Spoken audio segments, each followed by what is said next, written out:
عالی شان ہے، مسجد تو بنا لی شبر میں، ایمان کی حرارت والوں نے، من اپنا پرانا پاپی ہے، برسوں میں نمازی بن نہ سکا۔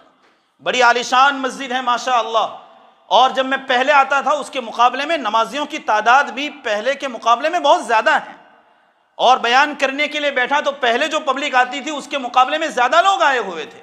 ضرورت اس بات کی ہے کہ ہمارا یہ مجمع جیسے جمعہ کی نماز میں ہے، اسی طرح فجر کی نماز میں بھی ہماری مسجد آباد ہونی چاہیے۔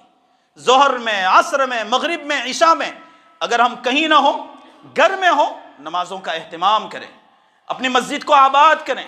اگر میں نے اور آپ نے مسجد کو آباد کیا، اللہ ہمارے گھر کو آباد کریں گے، ہماری دنیا آباد کریں گے، ہماری آخرت آباد کریں گے۔ اور بعض لوگ ایسے ہوتے ہیں کہ ان کو سستی اتنی آتی ہے وہ گھر ہی میں نماز پڑھ لیتے ہیں۔ میرے بھائیو، نبی کریم صلی اللہ علیہ وسلم نے ایسے لوگوں کے باب میں بڑی زجر و توبیخ کے ساتھ اور بڑے سخت کلمات کے ساتھ ان پر وعید بیان کیے کہ میرا جی چاہتا ہے کہ میں کسی آدمی کو مکلف کروں کہ وہ میری جگہ پر نماز پڑھائیں اور میں جاؤں اور ایسے لوگوں کے گھروں کو جلا دوں جو بغیر عذر کے گھر میں نماز پڑھ رہے ہیں۔ اس لیے جماعت کے ساتھ نماز پڑھنے کا اہتمام کریں۔ ماشاءاللہ بڑی عالی شان مسجد بنائی، لیکن ساتھ ساتھ میں اپنی مسجدوں کو آباد کرنے کی کوشش کریں۔ ہمارے جماعت کے جو احباب ہیں وہ 2.5 گھنٹے اسی لیے چاہتے ہیں کہ مسجد ہمیشہ آباد رہے، وہ اسی لیے چاہتے ہیں کہ مسجد ہمیشہ آباد رہیں۔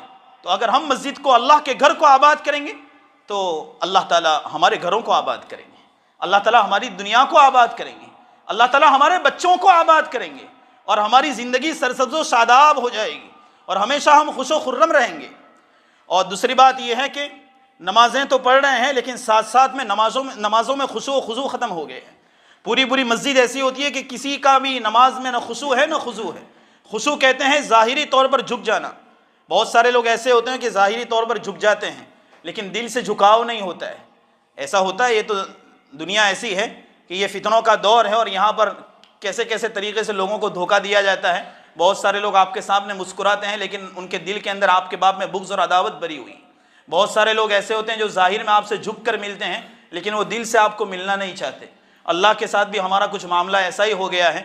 مسجد میں ہم آئے، نماز شروع کی، ظاہری طور پر تو نماز میں ہیں لیکن وہ اردو زبان میں یوں کہتے ہیں کہ واحد حاضر جمع غائب، یعنی ہم جسمن تو یہاں حاضر ہیں لیکن ہمارا ذہن، ہمارا دماغ سب کچھ بازار میں ہے، سب مارکیٹ میں ہے، دکان میں ہے، گھر کے اندر ہے، بچوں میں ہے، اور جو ہمارے مشغلے دن بھر کے ہیں اس میں ہمارا دماغ گھوم رہا ہے۔ ہم کو کچھ پتہ نہیں ہوتا کہ امام نے کب رکوع کیا، کب سجدہ کیا، سورہ فاتحہ پڑھی کہ نہیں پڑھی، اور کون سورت پڑھی تو کون سی پڑھی، وغیرہ وغیرہ۔ بعض لوگ فجر کی نمازوں میں آتے ہیں، ہم دیکھتے ہیں ایسا لگتا ہے کہ وہ گر